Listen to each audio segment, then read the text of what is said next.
It's not often that hair is the focus of scholarly research in the field of radiology. But one young medical student in Philadelphia has teamed up with her professor to educate people on an important topic. Here's ABC's Danny New. I think you're wrong. Really?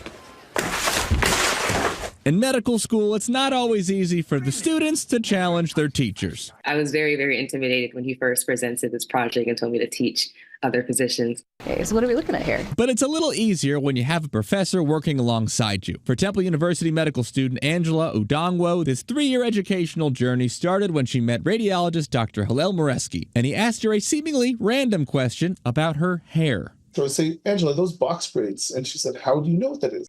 That's when Dr. Moreski revealed that he had been working on a little research project, originally just to educate himself. That's when I discovered that there really was a blank page in this literature on how to interpret imaging with Black and ethnic hair. Braids, Yes. twist, and locks. Basically, Dr. Moreski found that folks with braids could often get misdiagnosed with diseases or have costly imaging ordered because their hair could create some sort of illusion called an artifact on scans. When I met him, he taught me, and I was like, oh, this is a huge issue.